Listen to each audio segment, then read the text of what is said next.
Tapi begitu Anda masuk dalam pertanyaan semacam itu, terbaca bahwa Anda ragu-ragu untuk jadi hakim. Karena integritas akan nuntut kita nanti. Hakim dibikin miskin supaya mudah diatur, itu masalahnya. Tanpa presiden negara masih bisa jalan, tapi tanpa hakim keadilan tidak mungkin diberi secara sempurna.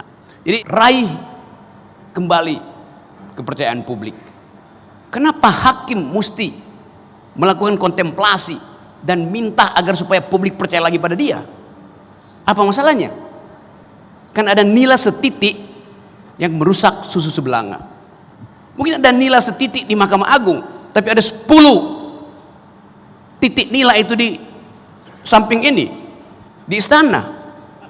Ada nilai setitik, tapi itu kemudian jadi causa celebre, kasus yang digede-gedein. Karena memang Mahkamah Agung nggak boleh satupun nilai yang merusak susu sebelanga.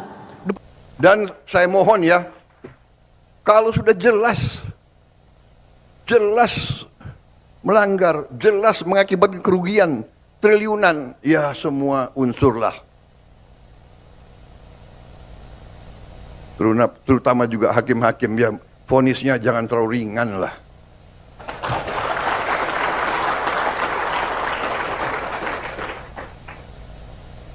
Nanti dibilang Prabowo nggak ngerti hukum lagi. Tapi rakyat pun ngerti, rakyat di pinggir jalan ngerti. Ngerampok triliunan, kalau triliunan, ratusan triliun. Vonisnya sekian tahun. Nanti jangan-jangan di penjara pakai AC, punya kulkas, pakai TV. Tolong Menteri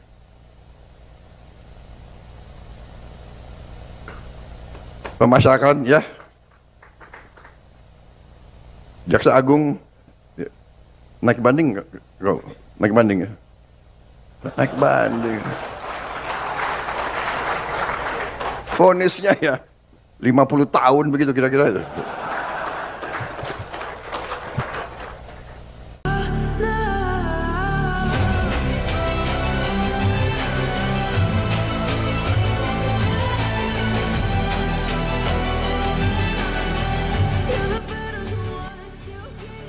Terus juga terkait dengan 12 pedoman etik gitu, 12 pedoman etik, kita kembali kepada persoalan hati sanubarinya kita sendiri, masing-masing dari para hakim, dan juga masalah integritasnya itu sendiri, ya. Jadi jalan yang terbaik masalah kaitannya antara integritas dan etik itu, kita salah satunya adalah taat pada sumpah jabatan yang pernah kita lakukan. 12 etik itu semoga nanti IKI juga 12 pedoman etik itu semoga IKI juga dapat memberikan pemahaman solusi sampai dengan para rekan-rekan hakim di daerah-daerah maupun juga yang di pusat sebagai sumber pemahaman mengenai etik itu sendiri. Jadi masalah prinsip moral kembali lagi menjadi pijakan atau basis yang terkuat dalam penegakan integritas dari para hakim. Nah, sekarang yang terakhir dari Dr.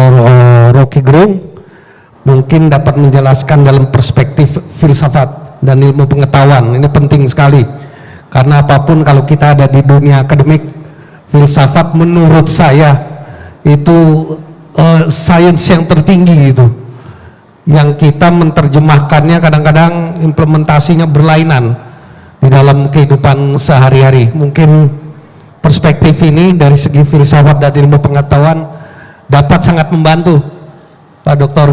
Rocky Gerung untuk memberi masukan-masukan pada teman-teman kita. Silakan. Oke, terima kasih Pak Indiarto. Ini tugas yang bisa berbahaya gitu, karena kalau saya terangkan secara sempurna hakim-hakim itu pasti mengundurkan diri semua. Ada konsekuensi untuk menerangkan sesuatu yang final, radikal, dengan keadaan kita hari ini. Saya beri contoh sebelum saya masuk ke filosofi itu. Tadi kita potong tumpeng di sini. Ada semacam kebiasaan untuk memotong puncak dari tumpeng diserahkan pada orang yang paling terhormat. Itu udah salah loh.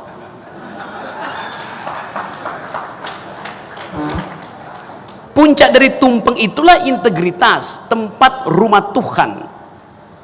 Karena dari puncak itu diatur arsitektur dari tumpeng itu. Jadi landasan tumpeng itu turun dari garis puncak tumpeng itu sendiri. Nah karena itu memotong tumpeng itu nggak boleh yang atas duluan, integritasnya hilang. Mesti dari bawah perlahan-lahan. Itu filosofi Jawa dalam cara memotong tumpeng. Dan saya terangin Jawa dulu baru saya pergi ke Yunani ya. Jadi memang kita anggap itu sebagai ya itu penghormatan. Tapi justru kita mesti cari orang yang paling bajingan untuk kita kasih potongan tumpeng itu tuh. Bukan pada orang yang sudah terhormat. Itu nilainya. Itu terkait dengan, saya sekarang pergi pada Yunani. Kata yang kita bicarakan tadi, yaitu keutamaan, keunggulan dalam bahasa Latin, dalam bahasa Greek, Yunani artinya Greek, namanya arete. Arete artinya keutamaan, keunggulan itu. Dari kata arete itu datang kata aristokrat, artinya kemuliaan, orang yang mulia, terhormat. Dari kata arete itu datang kata adaromai, artinya berdoa. Jadi kata keunggulan itu tidak dimaksudkan untuk menilai orang, tetapi untuk memungkinkan dia bertanggung jawab terhadap dirinya sendiri. Itu poinnya tadi itu. Jadi kalau Anda maling, lakukan kemalingan itu dengan bertanggung jawab. Kalau Anda koruptor, korupsi aja, karena itu keunggulan Anda. Yes, saya serius terangin itu. Yang tidak mulia kalau seorang koruptor minta hukumannya diringankan, itu tidak mulia.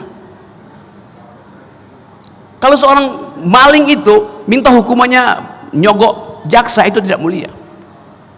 Di dalam pikiran orang Yunani, tidak semua orang adalah orang baik. Yang berbahaya kalau orang baik berbohong. Yang berbahaya kalau orang jahat jadi munafik. Jadi saya mau anjurkan, biarkan aja seseorang yang jadi koruptor. Oke, Anda koruptor, Anda tanggung jawab dengan perbuatan Anda adalah arete, Anda mulia itu. Tapi kalau koruptor minta partainya membela dia, itu artinya koruptor yang buruk, koruptor yang dungu namanya tuh. Saya serius ya, karena diminta oleh moderator terangkan itu secara sempurna itu. Jadi kalau kita pergi kembali pada prinsip-prinsip etik, etik itu tidak mengatur mana yang baik mana yang buruk. Etik itu diajukan pada kita untuk memberi keterangan kenapa Anda jadi baik, kenapa Anda jadi buruk. Jadi argumen itu yang lebih penting tuh. Kalau baik dan buruk dengan mudah kita tahu mana yang baik mana yang buruk. Tetapi moral call itulah yang menguji Anda tuh. Saya menjadi orang jahat, saya pertanggungjawabkan kejahatan saya. Itu namanya kejujuran. Saya mau berbuat baik, saya pertanggungjawabkan kebaikan saya. Itu namanya kejujuran, itu namanya integritas, itu namanya integrer, artinya tegak. Koruptor yang minta pengurangan hukuman dengan segala macam dalih bahwa dia masih punya anak istri, dia masih punya anak kecil, itu koruptor yang tidak berintegritas. Ya, yeah. That's the logic itu. Jadi tadi yang diterangkan kita bahas, kita bedain juga antara etika, etik dan kode etik. Kode etik bisa dibikin banyak, 20, 30, 100, dan kita nggak bisa hafal itu. Tapi etik itu cuma satu, Anda bertanggung jawab aja. Yang diterangkan Pak Bagi Ramadan tadi, bertanggung jawab terhadap kejahatan yang Anda buat, bertanggung jawab terhadap kebaikan yang Anda buat, itu selesai masalahnya. Saya balik pada himbauan tadi, raih kembali kepercayaan publik. Kenapa hakim mesti melakukan kontemplasi dan minta agar supaya publik percaya lagi pada dia? Apa masalahnya? Kan ada nila setitik yang merusak susu sebelanga, atau nila 2 titik, nila 3 titik. Mungkin ada nila setitik di Mahkamah Agung, tapi ada 10 titik nila itu di samping ini, di istana. Ada nila setitik, tapi itu kemudian jadi causa celebre, kasus yang digede-gedein. Karena memang Mahkamah Agung nggak boleh satupun nilai yang merusak susu sebelanga. Departemen Keuangan boleh, silahkan, karena memang di situ potensial terjadi fraud.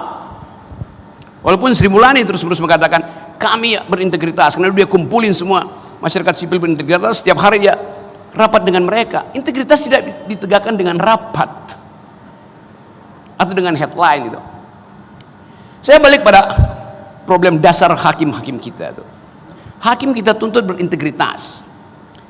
Di dalam psikologi Abraham Maslow, integritas itu adanya di tingkat paling tinggi, itu self-esteem, self-actualization. Kalau kita baca tentang hierarki kebutuhan, manusia pertama-tama memerlukan basic needs, sandang, papan, pangan. Setelah itu dia butuh security, rasa aman. Setelah itu dia butuh self-esteem, rasa dihargai, minta dihargai. Jadi kalau hakim-hakim di daerah basic needs-nya nggak ada, self-esteem-nya nggak akan muncul. Itu kondisinya tuh. Hakim di daerah gajinya berapa? 7-10 juta. Sampai 27 turunan dia nggak bakal mampu beli velg Rubicon. That's point. Lalu Anda tuntut integritas dari hakim di daerah, yang bahkan untuk pergi ke pengadilan dia mesti nebeng mobilnya si pengacara karena dia nggak punya mobil disediakan negara. Itu kondisi kita. Jadi kalau kita mau rasional, pastikan bahwa basic needs hakim-hakim di daerah itu terpenuhi. Jangan kasih dia rumah, nggak kasih dia sofa. Dia nggak punya lemari. Hari ini dia mau bersidang, bajunya habis dicuri maling. Jadi problem real itu ada. Kita nggak mungkin bicara integritas kalau basic needs-nya nggak ada, tidak disiapkan itu. Infrastruktur ekonomi, karena setiap hakim itu adalah agung, bukan di sini hakim agungnya. Sejak dari hati kecil seseorang ingin jadi hakim, motifnya itu agung, noble, noblesse oblige bahasa Perancisnya itu. Karena dia tahu dia akan punya kewajiban yang maha tinggi, obligasinya akan sangat tinggi kalau dia dianggap sebagai nobility. Jadi waktu seorang anak tingkat 1 mahasiswa bercita-cita jadi hakim, sejak semester 1 dia sudah jadi hakim agung di dalam dirinya. Dan itu yang mesti kita jaga. Kita kasih dia fasilitas supaya dia tidak diganggu oleh bangsat-bangsat di sekitarnya. Persiapkan dengan baik infrastrukturnya itu. Apa yang mesti dilakukan? Kasih kali lipat dari gaji petugas pajak.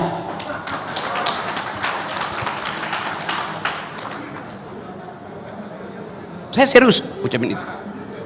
30 kali lipat. Karena hakim memproduksi keadilan, petugas pajak merampok keadilan. Silakan quote. Saya mau balik ke situ prinsip kita tuh. Sekarang kita lihat kenapa hakim tergoda dengan keadaan yang kita sebut hedonisme tadi itu. Kan dia merasa rendah diri di kalangan aristokrat daerah tuh. Kalau ada pertemuan semacam ini, hakimnya duduk di belakang, yang di depan anggota DPR, bupati, polisi segala macam, yang maling semua di situ. Coba, keagungannya di mana hakim itu?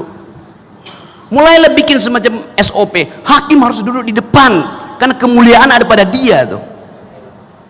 Kan kita lihat kan, hakim nggak pernah diminta untuk kasih apa namanya kata pengantar untuk perkawinan lah, pembukaan bagi-bagi BLT segala macam tuh. Tapi hakimnya datang, minder dia di belakang.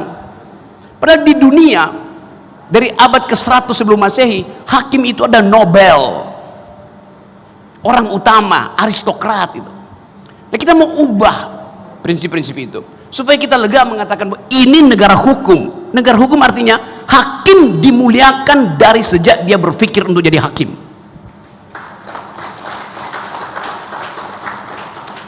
Apa yang terjadi kalau hakim tidak dimuliakan?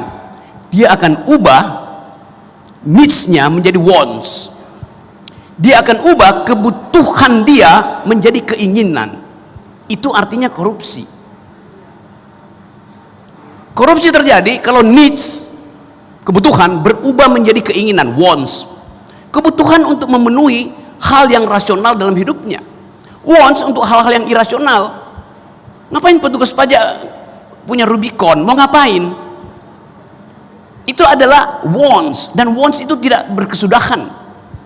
Kenapa hakim terjebak di dalam paradigma itu? Karena dia melihat wants itu lebih penting dari needs. Dan itu yang kita ingin ajarkan. Saya ingin supaya Mahkamah Agung itu mengatur sendiri gaji hakim, yang gak usah ditentukan Departemen Keuangan. Iya. Kenapa Menteri Keuangan bisa tentukan sendiri gaji pegawainya yang di 3-5 kali lipatkan dari ASN yang lain? Kenapa Mahkamah Agung enggak? Jadi sekali lagi teman-teman, saya ingin agar supaya pertemuan hari ini, hari ulang tahun IKAHI, kita ulangi janji kita bahwa kita dari awal sudah adil. KPK aja yang nggak ngerti keadilan. Nih ada pengawasnya. Anda lihat di atas gedung KPK apa tulisannya itu? Jujur itu hebat. Loh, itu menghina hakim. Kenapa disebut hebat? Memang jujur itu dasar saya mau jadi hakim. Nggak usah disebut hebat. Saking kehilangan narasi, kita mesti bikin dalil-dalil ajaib semacam itu. Saya dosen, saya terhina kalau disebut jujur itu adil, jujur itu hebat. Dari awal saya jujur. Kalau masih saya bodoh, saya kasih nilai bodoh. Kalau pintar, saya kasih nilai pintar. Tapi yang terjadi, orang yang paling bodoh di kelas saya bisa jadi pimpinan BUMN. Ngaco kan jadi. Jadi sekali lagi teman-teman, selamat memuliakan kembali status kita sebagai hakim. Dan saya ingin tuntut satu waktu nanti bahwa dari dalam gedung ini orang lihat bahwa keadilan akhirnya bersemai kembali. Terima kasih.